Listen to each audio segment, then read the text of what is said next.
है उम्मीदें और जिंदी है आस, जिंदा रहेगा हमारा विश्वास। हमारे विश्वास जिंदा रहेंगे, हमारी उम्मीदें कभी नहीं टूटेंगी और हमारे रिश्ते हमसे कभी नहीं रूठेंगे। ऐसी तमाम धारणाओं के साथ हमें अपने जीवन का निर्वहन करना होता है। मसले बहुत हैं ज़िंदगी में जनाब, फिर भी मुस्कुरा लेता हूँ। वक्त है गुजर जाएगा ये कहकर खुद को समझा लेता हूँ। ये हर व्यक्ति के साथ है, हर व्यक्तित्व के साथ है। इसमें कोई दो राय नहीं है कि मसले नहीं हैं आपकी ज़िंदगी में। मसले सबकी ज़िंदगी में हैं, कहानियाँ सबकी ज़िंदगी में हैं, कठिनाइयाँ सबकी ज़िंदगी में हैं। हमें उससे पार पाना है। इसीलिए तो हम इस महत्वपूर्ण मंच का संचालन कर रहे हैं, इसीलिए तो हम स्ट्रगल कर रहे हैं। ये जो संघर्ष हमारा है इसी दृष्टिकोण से है कि हमारी अपनी ज़िंदगी के मसले हमें मिटाने हैं और ये मसले तब तक रहेंगे जब तक हमारी ज़िंदगी रहेगी। यानी हमें हर कदम पर एक नया इतिहास लिखना है। आइए एक इतिहास के पन्ने को पलटने का प्रयास आपके सामने हम करते हैं। बहुत ही पुरानी बात आज हम आपके सामने करेंगे। एक पुराने राजा की एक पुरानी कहानी, एक ऐसी वंश की कहानी जिसने भारतीय इतिहास को बहुत कुछ दिया है, जो इतिहास के पन्ने में तमाम चीज़ें समेटे हुए आज हमारे साथ हमारी स्क्रीन पर रूबरू होगा। हमारे स्टूडेंट साथी आज बहुत पुरानी बातों के सिलसिले को बहुत ही मार्मिक ढंग से जान पाएंगे। जी हाँ, आज हम बात करेंगे सातवाहन वंश की। सातवाहन सुनने में मजा आएगा। ये पूरी कहानी अगर आप पूरे मार्मिक ढंग से सुनेंगे तो मैं दावा करता हूं आपको फिर से इसे पढ़ने की आवश्यकता नहीं है, ना ही इसे याद करने की। कहानियां कभी याद नहीं की जाती दोस्त, कहानियां सुनी जाती हैं और उन्हें समझ ली जाती हैं। बचपन की वो कहानी जो नानी सुनाया करती थी, बचपन के वो किस्से जो हम सुन के आए हैं, वाकई में वो आज भी याद है। ऐसा क्यों? ऐसा इसलिए क्योंकि हमने उसे सुना है, महसूस किया है, उसे जिया है। तो इस कहानी को जिएगा और जीने की कोशिश करिएगा। जी हाँ, सातवाहन वंश में होता क्या है? सातवाहन वंश आज के बहुत पुराने समय की बात है। लगभग मान के चलें 28 ईसा पूर्व की बात है। हम आ गए हैं लगभग आपके करीबी, ईस्वी लाने वाले हैं। फिलहाल अभी ईस्वी लाएंगे नहीं। कुछ इतिहासकारों का अलग अलग दृष्टिकोण रहा है, कुछ इतिहासकारों ने इसे अलग माना है, कुछ इतिहासकार कुछ अलग कहते हैं। फिलहाल हम लोग जो एक निचोड़ पाते हैं वहां से शुरुआत करते हैं। आज के 28 ईसा पूर्व यानी 28 बीसी में एक सिमुक नाम के युवा राजकुमार ने, एक अमात्य ने, युवा राजकुमार ने, एक सेनापति ने, कह सकते हैं जो भी, सुशर्मा नाम के कर्ण वंश के अंतिम राजा को मार देता है। कर्ण वंश का अंतिम राजा था सुशर्मा, जिसकी हत्या कर देता है सिमुक। और हत्या करने के बाद एक नए वंश का उदय होता है जिसका नाम है सातवाहन वंश। जी हाँ, अगर आप हमारे पिछले एपिसोडों को क्रमबद्ध तरीके से देख रहे हैं तो मेरा पूरा विश्वास है कि आपको कहीं कोई समस्या आने वाली नहीं है। अगर इतिहास को कुरेदा जाए, इतिहास को सहलाया जाए और इतिहास को सोचा जाए, महसूस किया जाए, तो हम आपको मौर्य वंश से एक थोड़ी सी झांकी दिखाते हैं। घनानंद नाम का शासक, जो कि नंद वंश का अंतिम शासक था, बहुत ही प्रतापी था, शक्तिशाली था, मगध साम्राज्य का राजा था और बहुत ही बड़ी सेना उसके पास थी, जिससे डरकर सिकंदर भी वापस चला जाता है। वो घनानंद अपने अंतिम समय में लोगों का मानना है कि बहुत ही ज्यादा तरीके से वो मद में खो चुका था, यानी शराब वगैरह आदि तमाम प्रकार की चीजों का सेवन करने लगा था, जिसने अपनी प्रजा पर ध्यान देना छोड़ दिया था, जिससे नाराज हो जाते हैं आचार्य कौटिल्य। और आचार्य कौटिल्य चंद्रगुप्त मौर्य की सहायता से घनानंद को मार देते हैं और मौर्य वंश के संस्थापक के रूप में चंद्रगुप्त मौर्य एक नए वंश की स्थापना करता है जिसका नाम है मौर्य वंश। कोई भी वंश है, कोई भी चीज है, उसका अंत होना निश्चित है। मौर्य वंश का अंतिम शासक वीररथ मारा जाता है पुष्यमित्र शुंग द्वारा और शुंग वंश की स्थापना होती है। सोचो जरा, मारने काटने का ये सिलसिला चलेगा। अब देवभूति आएगा, शुंग वंश का अंतिम शासक, उसे वासुदेव मारेगा, यानी कर्ण वंश की स्थापना करेगा। और कर्ण वंश का अंतिम शासक, अभी हमने बात किया सुशर्मा, उसको मारेगा कौन? ये देखना जरा, यहां मैं लिखूंगा। अभी फिलहाल आपने देखा भी था कि 73 बीसी से लगाकर 28 बीसी तक कौन सा वंश चला था? कर्ण वंश। कर्ण वंश चला था और कर्ण वंश का अंतिम शासक कौन था? अंतिम शासक, जी हाँ, अंतिम शासक था कर्ण वंश का अंतिम शासक, जिसका नाम था सुशर्मा। सुशर्मा, और सुशर्मा की जाती है हत्या। किसके द्वारा? किसके द्वारा हत्या की गई? हत्या करता है सिमुख। सिमुख हत्या करेगा, और सिमुख हत्या करने के बाद कौन सा वंश लाएगा? सातवाहन वंश। जी हाँ, सातवाहन वंश आ जाएगा। यह भी एक ब्राह्मणवाद पर प्रेरित वंश रहा, भागवत धर्म को मानने वाला था, वैदिक कालीन सभ्यता के सहारे चलने वाला वंश था। जी हाँ, सारी चीज़ों को तब समझ पाते हैं जब एक कहानी जैसे हम किसी भी चीज़ को चरितार्थ कर पाते हैं। तो सातवाहन वंश का संस्थापक सिमुख ने हत्या की है किसकी? सुशर्मा की। सुशर्मा मारा गया है और अब सातवाहन वंश आ गया है।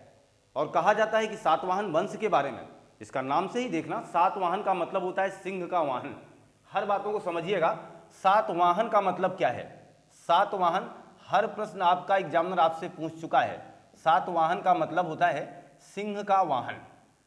ये है सातवाहन। और ये माना गया है कि सातवाहन वंश वालों ने 300 वर्षों तक शासन किया है। लगभग 30 राजा हुए हैं, 30 राजा हुए हैं। और ये दीर्घकालीन या सबसे बड़ा, सबसे ज़्यादा शासन करने वाला वंश था। सबसे ज़्यादा शासन करने वाला वंश कौन सा है? जब भी पूछा जाए तो आप बताइएगा सातवाहन वंश। भारत पर सबसे ज़्यादा अगर किसी वंश ने शासन किया है तो वह है सातवाहन वंश। पहली बात, हम किसी वंश को तब मानेंगे, किसी भी इतिहास के महत्वपूर्ण पहलू को तब स्वीकार करेंगे जब हमारे आपके पास कुछ साक्ष्य होते हैं। जी हाँ, तो सबसे पहले हम सातवाहन वंश की प्रामाणिकता को सिद्ध कर पाएं और आपको लगे कि सच में ऐसा है, और एग्जामिनर वहां से प्रश्न पुट अप करेंगे। इसलिए हम इस कहानी को पूरे शिद्दत से लेंगे। सातवाहन वंश आया है, सिमुख संस्थापक है। इन तमाम बातों का जिक्र करने वाला कहां से प्रमाण हमें मिल रहा है देखिएगा। तो हम पहले इनके स्रोतों की बात कर लेते हैं। स्रोत की बात करेंगे, और स्रोत में ध्यान देना, स्रोत दो प्रकार का होगा। एक होगा पुरातात्विक स्रोत, पुरातात्विक स्रोत, और दूसरा होगा हमारे साहित्यिक स्रोत। साहित्यिक स्रोत, अब इतने से तो आप मान ही जाओगे, जब साहित्य भी है और पुरातात्विक स्रोत दोनों हैं तो इतने से तो आप मानेंगे ही कि सातवाहन वंश था, और इस वंश में ऐसी तमाम प्रकार की चीजें हुई होंगी। देखिएगा पुरातात्विक स्रोत में क्या क्या मिला है, यानी पुरानी चीजों में, जैसे हम कर दें, एक है नागनिका अभिलेख। नागनिका अभिलेख, नागनिका अभिलेख अगर आप देखेंगे तो यहाँ भी ये मिलेगा। एक आपको नासिक अभिलेख, महाराष्ट्र आप जाइएगा, वहाँ नासिक अभिलेख जो मिला हुआ था उसके माध्यम से भी इनके बारे में जानकारी मिलती है। खारवेल का हाथी गुम्फा अभिलेख भी इस साक्ष्य की गवाही देता है। गुम्फा अभिलेख, ये सब समझ रहे हैं, लेख हैं, किसी राजा द्वारा लिखाए गए लेख हैं जिनमें ये बात लिखी गई कि सातवाहन वंश के शासकों ने फला फला कार्यदायित्व निर्वहन किया है। तमाम चीज़ों पर पर्दा हटाया गया है इन अभिलेखों के माध्यम से। ये अभिलेख हमें पुरानी चीज़ों के बारे में बताने का पूरा जिम्मा उठा रखे हैं। हमारी बातों को समझ रहे हैं आप? ये साक्ष्य हैं, हमारे प्रमाण हैं। अब देखिएगा, तो नागनिका अभिलेख, नासिक अभिलेख, खारवेल का हाथी गुफा अभिलेख, एक हम आपको बताएंगे जोंगल थम्पी। ये कहाँ है? ये है महाराष्ट्र में, जोंगल थम्पी महाराष्ट्र। यहाँ से एक मिला है मुद्रा भांड। आप सोचोगे ये क्या है? मुद्रा भांड का मतलब है ना, ये लीजिए, अंधे के हाथ बटेर लग जाना, ऐसे। ये हम लोग तो तलाशते ही रह गए, हम लोगों को नहीं मिली, लेकिन बहुत कुछ लोग ऐसे रहे जिनकी ज़िंदगी कुछ इस तरीके से संवर गई, खजाने जिसे कहते हैं, खजाना मिल गया। जोंगल थम्पी से मुद्रा भांड मिला है, इसमें सब पैसे भरे हुए हैं, सोने के, चांदी के। सोचो, कल्पना करो, जिसकी तैयारी आप कर रहे हो, ये सब यहाँ मिल चुके थे। जो बनना चाहते हो आप, जो सपना आप देख रहे हैं ना, उस सपने की पूर्ति इस मुद्रा भांड से हो सकती थी। फिलहाल ये हमें नहीं मिली, और आपने सुना भी होगा, अगर आप कई ऐसी जगहों से बिलोंग करने वाले साथी हैं तो आपको पता ही है कि कई गाँव में, कई जगहों पर ऐसे लोगों को कुछ ना कुछ मुद्राएं मिल चुकी हैं। इससे पता चलता है कि लोग पैसे को जमीन के अंदर भी छुपा दिया करते थे। ये मुद्रा भांड मिला, और मुद्रा भांड में देखना, इसमें मिनांडर के सिक्के मिले हैं। मिनांडर के सिक्के, मिनांडर का नाम सुना होगा आपने। ये यवन शासक था, यवन शासक था जिसने भारत के तमाम राज्यों को जीतने का काम किया था। यवन शासक यानी बाहरी आक्रमणकारी था ये मिनांडर। इसने अपने सिक्के चलवाए थे, लेकिन इन्हीं सिक्कों पर, जो मिनांडर के सिक्के थे, इन्हीं मिनांडर के सिक्कों पर बाद में सातवाहन वंश के साक्ष्य मिलते हैं। सातवाहन वंश के साक्ष्य मिलते हैं। इसका मतलब ठीक ठाक है। ये पैमाना देखना, इतिहास कैसे समझा जाता है। क्या ये लोग वहां चले गए क्या, जिन्होंने इतिहास लिखी, जो हमारे सामने ये बातें आ रही हैं, क्या हमारे इतिहासकार इन लोगों से मिलके आए हैं, मिनांडर को देख करके आए हैं? क्या कोई ऐसी मशीन बना चुके हैं कि मिनांडर से हाथ मिला लिया गया, अरे भाई कौन कौन से सिक्के आप चलाए हुए थे? क्या मिनांडर ने इनसे बोला है? नहीं। वाकई में होता क्या है कि किसी भी साक्ष्य को देख करके उससे एक कल्पना की जाती है, दूरगामी कल्पना। सही कितना है, गलत कितना है, ये फिलहाल गर्त में रहेगा। एक सोच पर डिपेंड करता है। जैसा कि अगर हम आपसे कहें, एक कोई सिक्का हो, उस सिक्के पर किसी अन्य की निशानी हो, ठीक ठाक उसके ठीक बाद उसी सिक्के पर हम अपना निशान छोड़ दें, इसका मतलब होगा कि आप सोचोगे कि मैंने कभी ना कभी इस पर अपना अधिकार बनाया होगा। तो वही बात है, इससे सिद्ध होता है कि सातवाहन वंश वालों ने इस मिनांडर के सिक्के पर अपना निशान छोड़ दिया, जिससे यह सिद्ध होता है कि ये लोग कभी ना कभी यवन शासकों को जरूर पराजित किए होंगे। यवनों का यहाँ अधिकार रहा होगा, कहाँ पर? महाराष्ट्र में। सातवाहनों ने उन्हें मारने का काम किया होगा, इसीलिए तो उनके सिक्के पर अपना नामकरण किया है। समझ रहे हैं हमारी बातें? तो ये मुद्रा भांड मिला है, जो यहाँ से सब कुछ बताने के लिए काफ़ी था, और इससे काफ़ी चीज़ें सीख में आती हैं कि हाँ वाकई में सातवाहन वंश के लोग हैं। तो ये तो पुरातात्विक साक्ष्य हैं। पुरातात्विक साक्ष्य ये हो गए हमारे, इनको हम पुरातात्विक साक्ष्य में ले जाएंगे। अब हम देखेंगे साहित्यिक स्रोत में। देखिए, पहली बात तो आपका आ जाएगा मत्स्य पुराण। मत्स्य पुराण, वायु पुराण, इन सब में जिक्र है। वायु पुराण, मनुस्मृति, ये सब जगहों पर इनकी चर्चाएं की गई हैं। एक थे, देखना जरा, कांत्रंत नाम की एक रचना है सर्ववर्मन की। सर्ववर्मन ये रचना है, ध्यान देना। कांत्रंत एक रचना है सर्ववर्मन की, और एक रचना आपको मिल जाएगी बृहत कथा। बृहत कथा मिलेगी किसकी? गुणाढ्य की। गुणाढ्य, ये सारे प्रश्न पूछे जा चुके हैं कि बृहत कथा किसकी रचना है? गुणाढ्य की।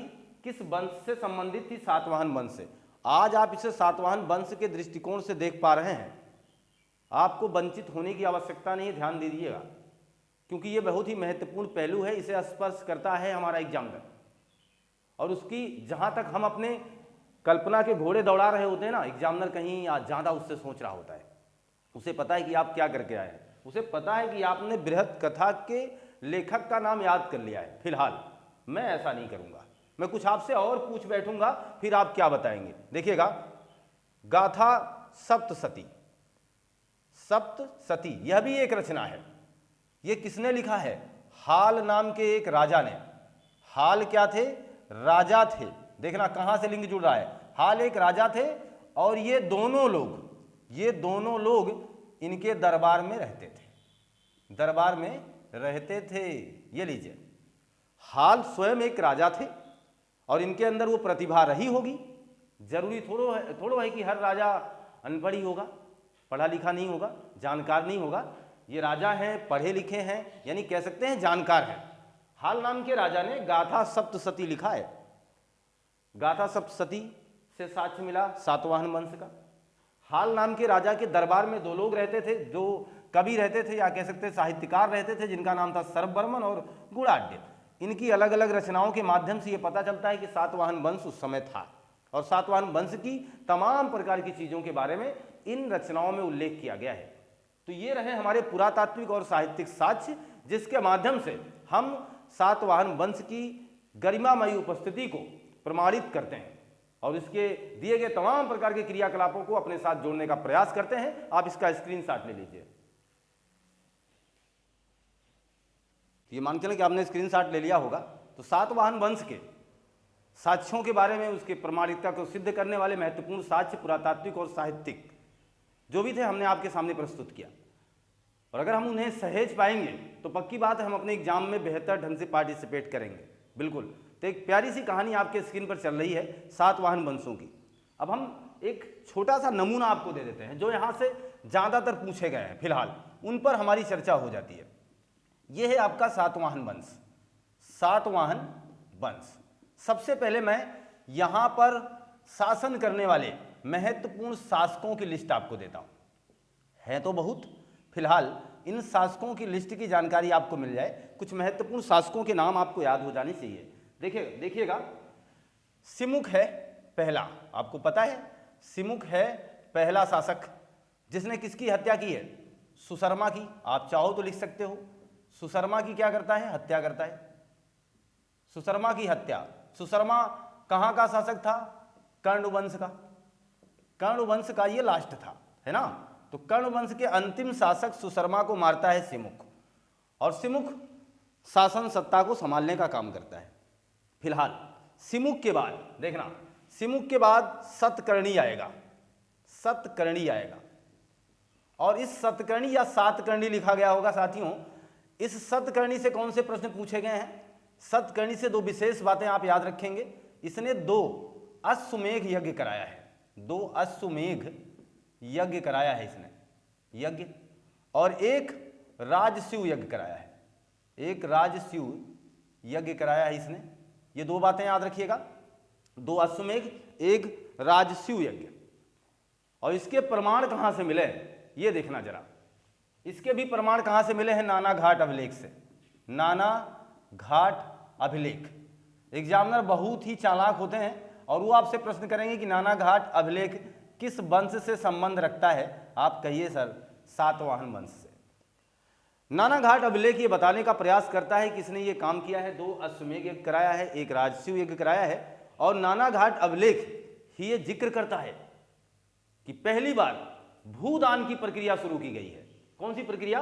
भूदान की। देखना कहां से कहां जोड़ रहे हैं, इसलिए आप इस पूरे ग्राफ को समझने का प्रयास कीजिएगा।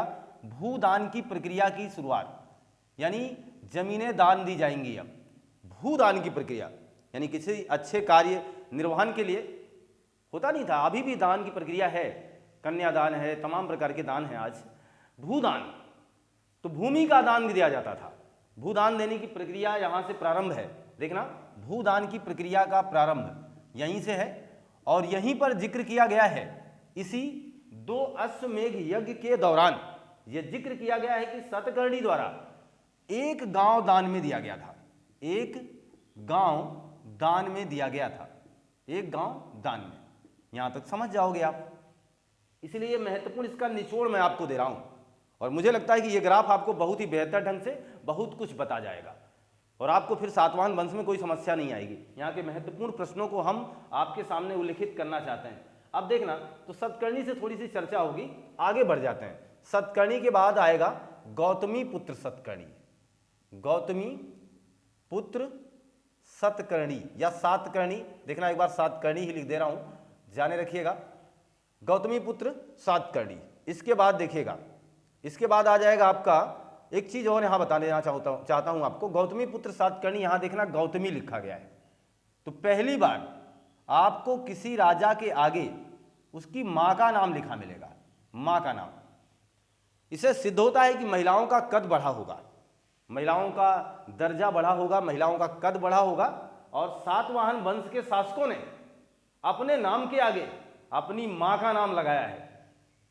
इस सातकर्णी की मां का नाम क्या था? गौतमी। इसलिए इस शासक ने अपना नाम रखा है गौतमी पुत्र सातकर्णी। ठीक है, यहां तक की बातें क्लियर हैं। आगे देखिएगा, आगे आ जाएंगे वशिष्ठी। ये भी देखिए इनकी माता का नाम है वशिष्ठी पुत्र, ये अगले शासक हो गए। अगला देखिएगा पुलवामी, ये अगले शासक हो गए। पुलवामी के बाद आप एक और शासक याद कर लीजिए, यज्ञश्री। यज्ञश्री इनकी माता का नाम है। यज्ञश्री सतकर्णी, ये हैं यहाँ के शासक। शासक बहुत रहे हैं, हमने आपसे पहले भी कहा है 30 से अधिक राजा थे। सातवाहन वंश सबसे लंबा चलने वाला, दीर्घकालीन, सबसे बड़ा शासन करने वाला, सबसे बड़ा शासन करने वाला वंश है ये सातवाहन वंश। लगभग कितने वर्षों तक शासन किया इसने? 300 वर्षों तक। सातवाहन वंश की राजधानी कहां थी? देखिएगा, निचोड़ दे रहे हैं हम आपको। राजधानी है प्रतिष्ठान। राजधानी प्रतिष्ठान कहां मिलेगा आपको? महाराष्ट्र। और महाराष्ट्र में कहां? गोदावरी नदी के किनारे, यहां इनकी राजधानी हुआ करती थी। कुछ जगहों पर इनकी राजधानी अमरावती भी है, अमरावती। और एक जगह प्रश्न पूछा गया है, अमरावती शैली का विकास कहां हुआ था?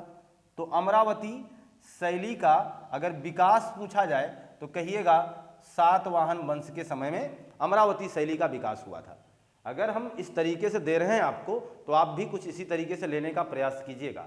राजधानी हमने बताने का काम किया कि प्रतिष्ठान इनकी राजधानी थी। महाराष्ट्र के आसपास का एरिया रहा ये, गोदावरी नदी के किनारे बसा था। इतनी बातें हुई।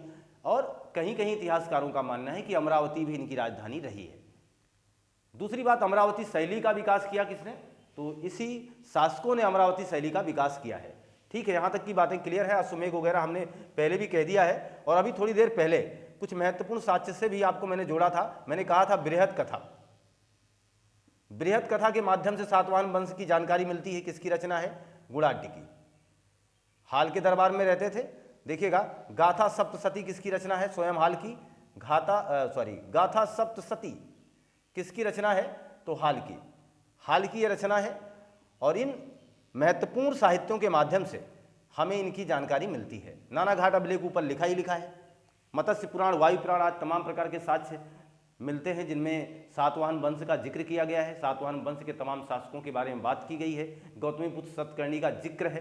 तो ये सारी बातें ये कहने के लिए काफ़ी हैं। अभी हमने आपसे कहा कि मुद्रा भांड मिला, कहाँ से? वो भी आप लिख सकते हैं। मुद्रा भांड कहाँ मिला था?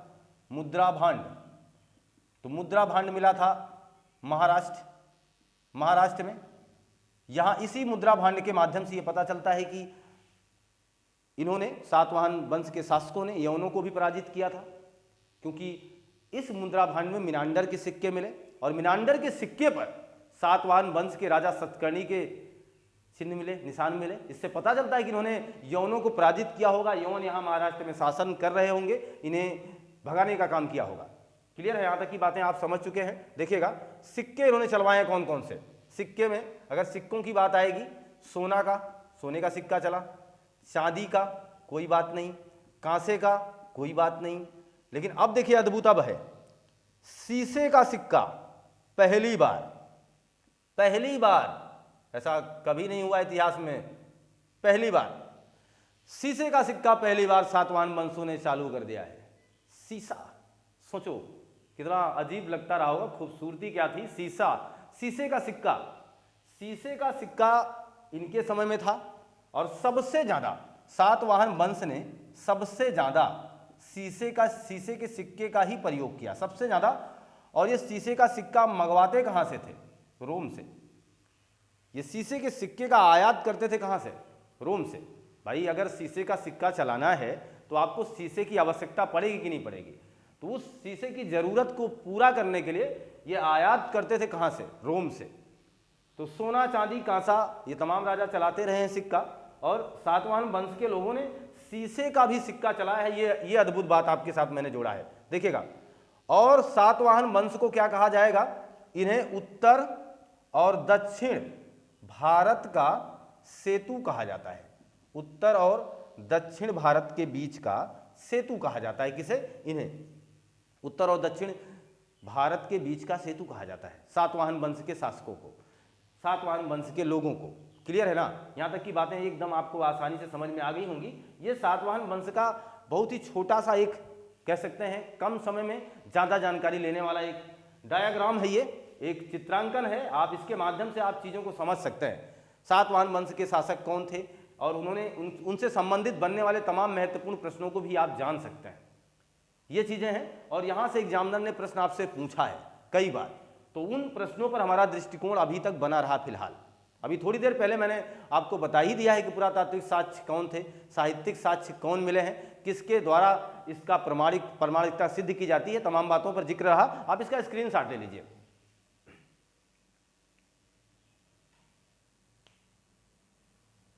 तो ये मान के चलता हूं कि ये कहानी आप बिल्कुल समझ चुके हैं और इस कहानी में बहुत कुछ करने की आवश्यकता भी हमारी अब नहीं रही है, और हम मान के चलते हैं कि आप सातवाहन वंश को बिल्कुल अच्छे ढंग से समझ पाए हैं। ये वहाँ के महत्वपूर्ण प्रश्नों का निचोड़ है जहाँ से प्रश्न पूछे गए हैं। फिलहाल देखना जरा, हम लोगों ने बात किया क्या अभी तक। हमने बात की कि सातवाहन वंश का प्रथम शासक सिमुख, जिसने सुशर्मा की हत्या की, कर्ण वंश के अंतिम शासक की, और सातवाहन वंश की स्थापना की। सातवाहन वंश भागवत धर्म को मानने वाला था, वैदिक कालीन सभ्यता के अनुसार चलने वाला धर्म था। और सातवाहन वंश के तमाम शासकों का भी हमने जिक्र किया क्रम से। ये पहले ऐसे शासक हैं जिन्होंने अपनी माँ का सम्मान किया, और ये कह सकते हैं सबने किया होगा, लेकिन ऐसे शासक हैं जिन्होंने अपनी माँ का नाम अपने नाम के आगे जोड़ा। इसका मतलब हुआ महिलाओं के कद को यहाँ बढ़ाने का कार्य किया गया रहा होगा।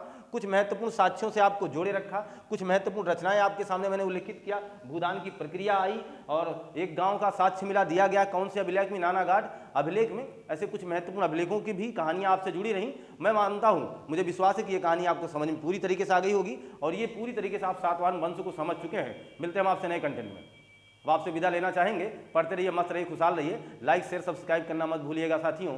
जितना ज़्यादा शेयर करोगे उतना ही ज़्यादा आपके चैनल का फायदा होगा। फिलहाल मिलते हैं आपसे नए कंटेंट में। आपका दिन शुभ हो। आपको बहुत बहुत धन्यवाद।